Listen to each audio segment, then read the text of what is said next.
Hello and welcome.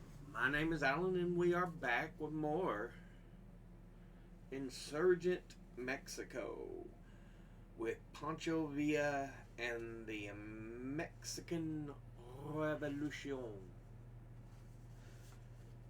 We are now getting into part one, Desert War. So, yeah, let's go ahead and jump into this. Chapter 1, Urbina's Country. Peddler from Parral came into town with a mule load of malche. You smoke with macuche. You smoke macuche when you can't get tobacco. And we strode down with the rest of the population to get the news. This was in Magistral, a Durango mountain village 3 days' ride from the railroad. Somebody brought a little macuche the rest of us borrowed from him, and we sent a boy for some corn shucks. Everybody lit up, squatting around the peddler 3 deep, for it was weeks since the town had heard of the revolution. He was full of the most alarming rumors that the Federals had broken out of Torreon and were headed this way, burning ranches and murdering Pacificos, that the United States troops had crossed the Rio Grande, that Huerta had resigned, that Huerta was coming north to take charge of the federal troops in person, that Pascual Orozco had been shot in Ojinaga, that Pascual Orozco was coming south with 10,000 Colorados. He retailed these reports with a wealth of dramatic gesture, stamping around until his heavy brown and gold sombrero wobbled on his head, tossing his faded blue blanket over his shoulder, firing imaginary rifles and drawing imaginary swords with while his audience murmured mal and adio. But the most interesting rumor was that General Urbino would leave for the front in 2 days. A hostile Arab named Antonio Suefeta happened to be driving to Parral in a two-wheel gig the next morning and allowed me to go with him as far as Las Nieves, where the general lives.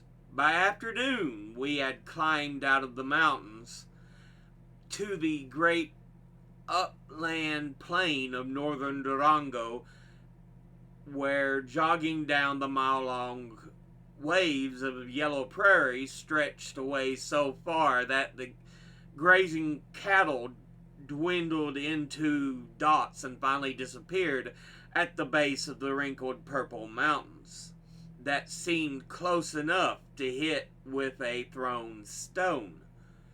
The Arab's hostility had thawed, and he poured out his life story, not one word of which I could understand. But the drift of it, I gathered, was largely commercial. He had once been to El Paso and regarded it as the world's most beautiful city, but business was better in Mexico. They say that there are few Jews in Mexico because they cannot stand the competition of the Arabs. We passed only one human being all that day, a ragged old man astride a burro wrapped in red and black checked serape, although without trousers, and hugging the broken stock of a rifle. He volunteered that he was a soldier. After that, 3 year after 3 years of deliberation, he had finally decided to join the revolution and fight for libertad.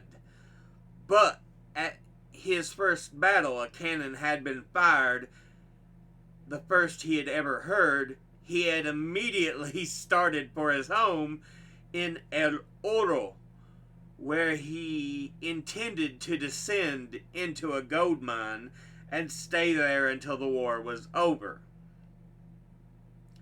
We fell silent, Antonio and I. Occasionally he addressed the mule in faultless Castilian. Once he informed me that the mule was all heart, pure corazon. The sun hung for a moment on the crest of the red porphyry mountains and dropped behind them.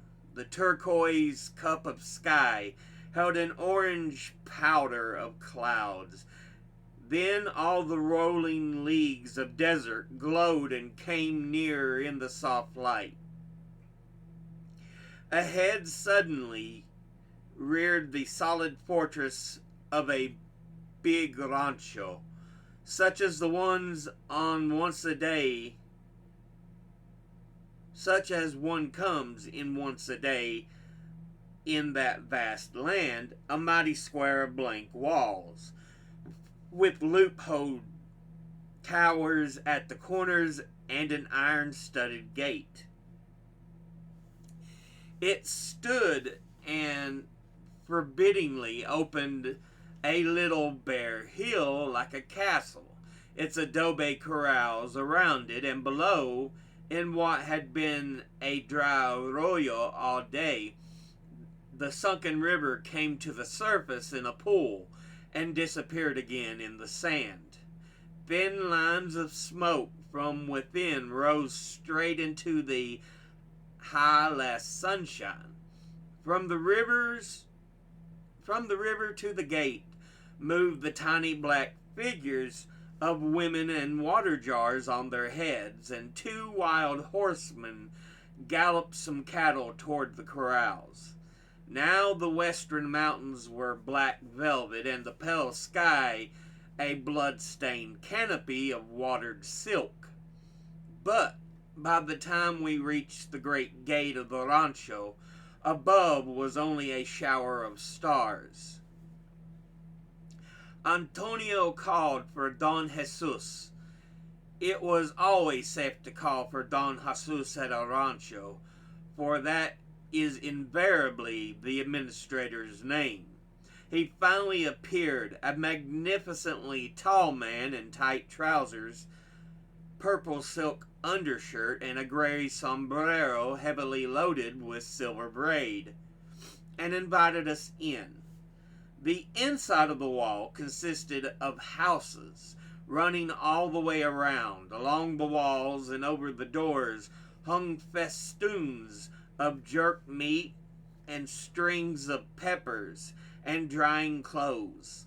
3 young girls crossed the square in single file, dancing ollas of water on their head, shouting to each other in the raucous voice of Mexican women. At one house a woman crouched, nursing her baby. Next door another kneeled to the interminable labor of grinding cornmeal in a stone trough.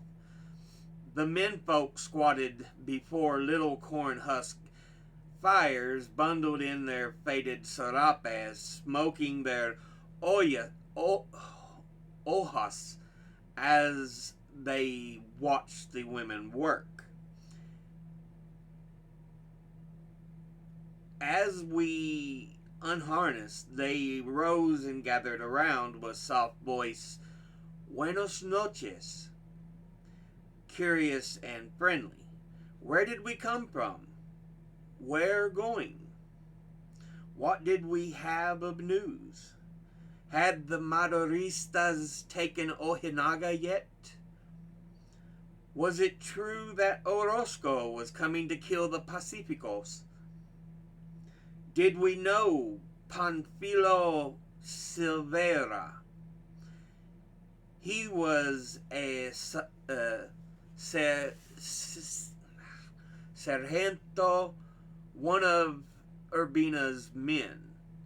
He came from that house. He was a cousin of this man. Ah, there was too much war. Antonio departed to bargain for corn for the mule. A tamito. Just a little corn, he whined. Surely Don Jesus wouldn't charge him anything. Just so much corn as a mule could eat. At one of the houses I negotiated for dinner. The woman spread out both her hands. We are all so poor now, she said. A little water, some beans, tortillas. It is all we eat in this house. Milk? No. Eggs? No. Meat? No. Coffee? Valgame Dios, no.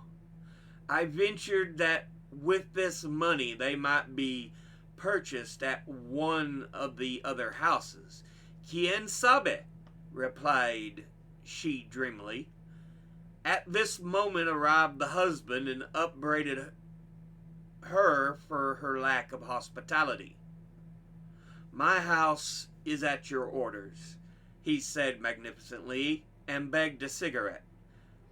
Then he squatted down while she brought forward the two family chairs and bade us seat ourselves. The room was of good proportions, with a dirt floor and a ceiling of heavy beams, the adobe showing through. Walls and ceiling were whitewashed and to the naked eye spotlessly clean. In one corner was a big iron bed, and in the other was a Singer sewing machine, as in every other house I saw in Mexico. There was also a spindle-legged table upon which stood a picture postcard of Our Lady of Guadalupe, with a candle burning before it. Above this, on the wall, hung an indecent illustration clipped from the pages of Le Rire in a silver gilt frame, evidently an object of the highest veneration. Arrived now various uncles, cousins, and compadres, wondering casually if we dragged any cigarros. At her husband's command, the woman brought a live coal in her fingers. We smoked. It grew late. There developed a lively argument as to who would go and buy provisions for our dinner. Finally, they compromised on the woman, and soon Antonio and I sat in the kitchen while she crouched upon the altar-like adobe platform in the corner, cooking over the open fire. The smoke enveloped up, pouring out the door. Occasionally a pig or a few hens would wander in from the outside, or a sheep would make a dash for the tortilla mill, until the angry voice of the master of the house reminded the woman that she was not doing 5 or 6 things at once, and she would rise warily and belabor the animal with a flaming brand. All through our supper, jerk meat, fiery with chili, fried eggs, tortillas, frijoles, and bitter black coffee, the entire male population of the rancho bore us company, in the room and out. It seemed that some were especially prejudiced against the church. "Priest without shame," cried one, "who come when we are so poor and take away 1/10 of what we have." and us paying a quarter to the government for this cursed war. Shut your mouth, shrilled the woman. It is for God. God must eat the same as we. Her husband smiled a superior smile. He had once been to Jimenez and was considered a man of the world. God does not eat, he remarked with finality. The curas grow fat on us. Why do you give it? I asked. It is the law, said several at once, and not one would believe that the law was repealed in Mexico in the year 1857. I asked them about General Urbina, a good man, all heart, and another, he is very brave. The bullets bound off him like rain from a sombrero. He is the cousin of my woman's first husband's sister.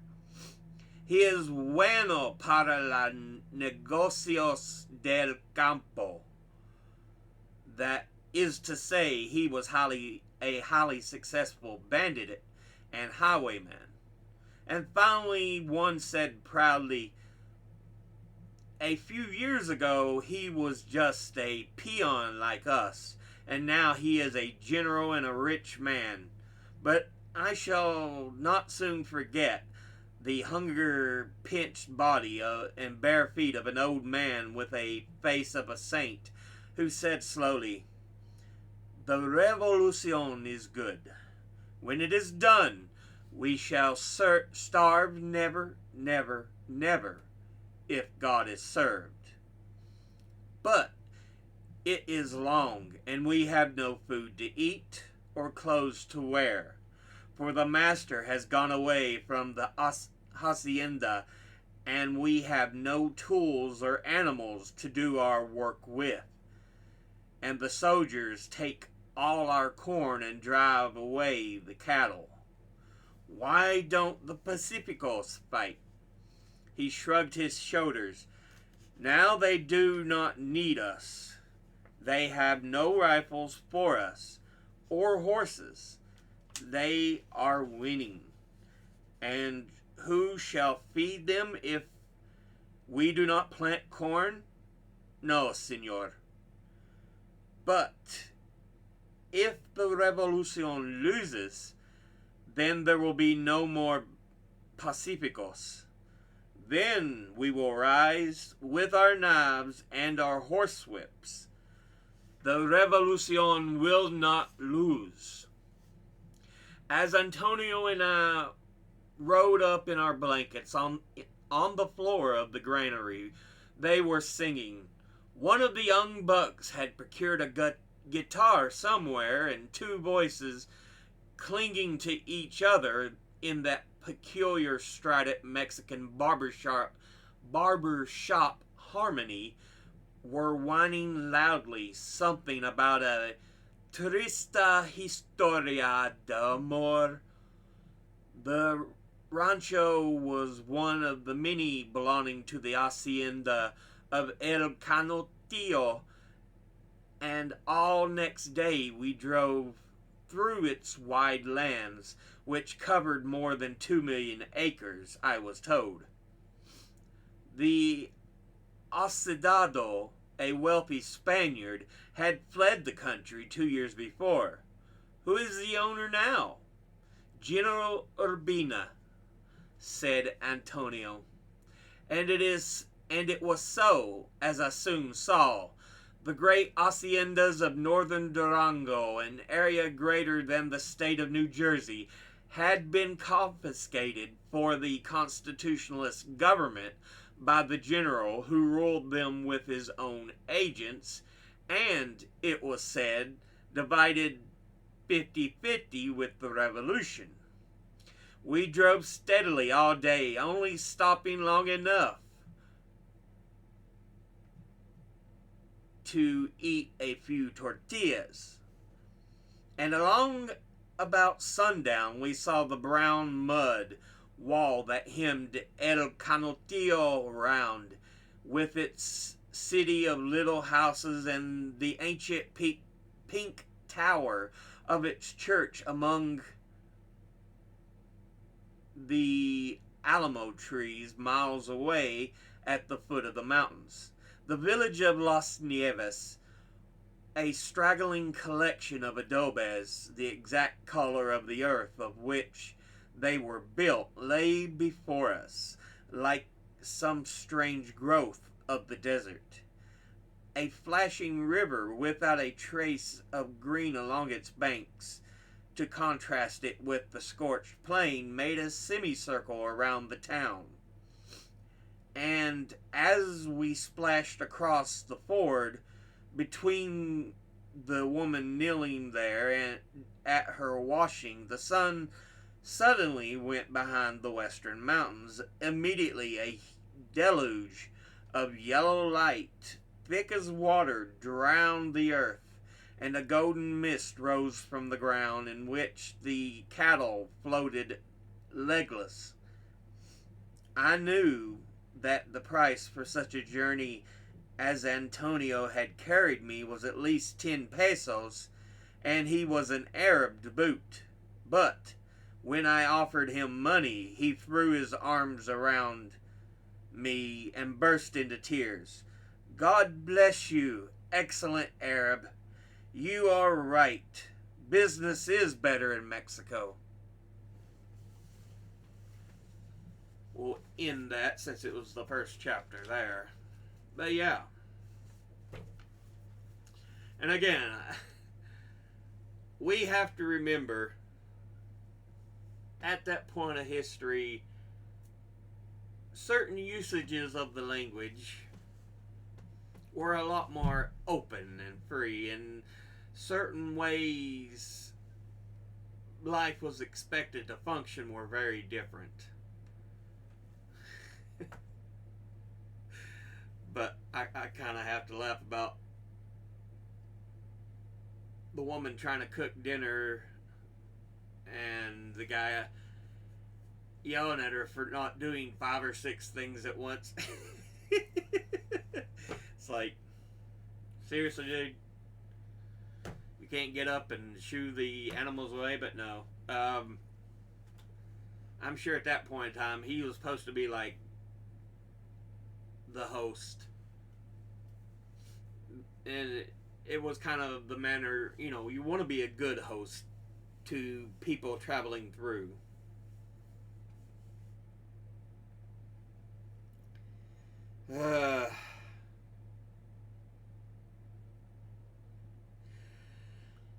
But yeah, we see them traveling through Durango,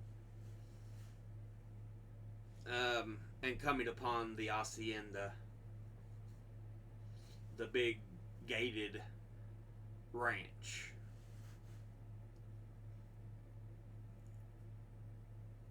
They would raise livestock, have a few crops,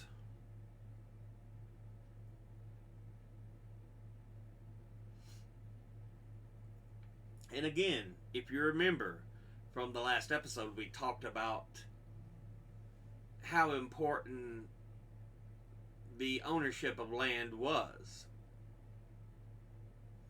because it tended to be that only a few people owned these huge batches of land, and what Pancho Villa and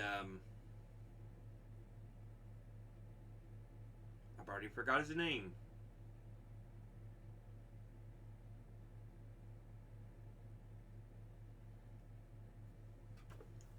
I think it's like Guillermo.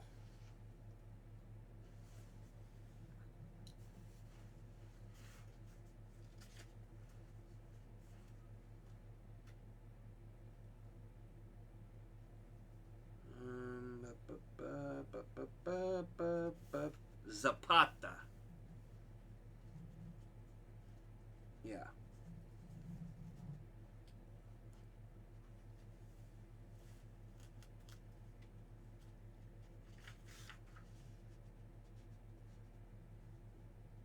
Zapata was his last name. Emiliano Zapata, not Guillermo.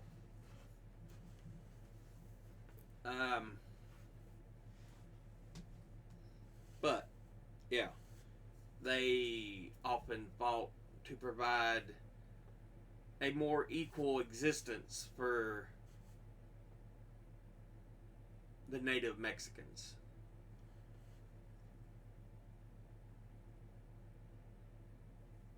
Yeah.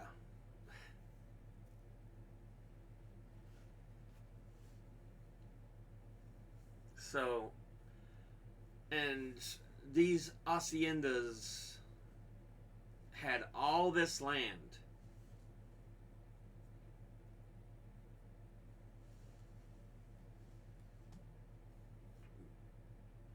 This great enclosure, farming and raising livestock. But at this point in the revolution, they talk about that in that particular hacienda that the owner of it had fled.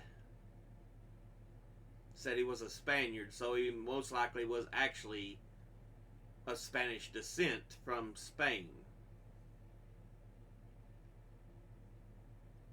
Um,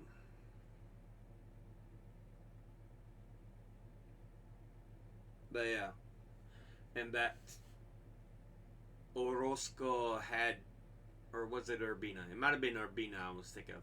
Urbina had taken over the general ownership.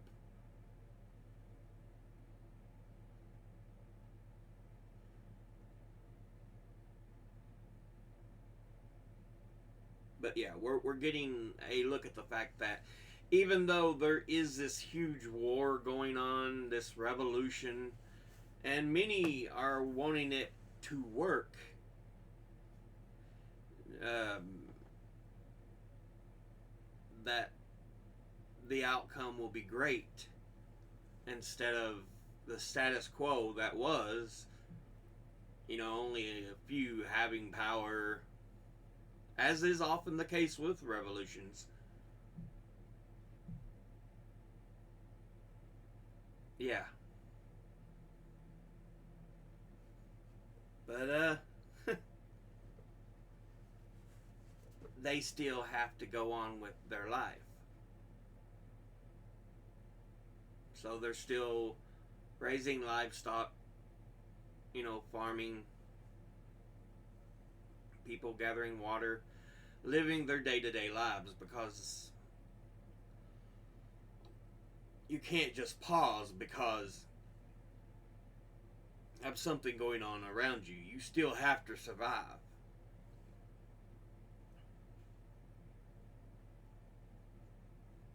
But yeah, we'll go ahead and end this episode there. As always, educate thyself. Think, read, study, learn. Someone tells you something you have trouble believing, ask them to cite their sources. Thank you all for watching. I'll see you all in the next one. Until then, later.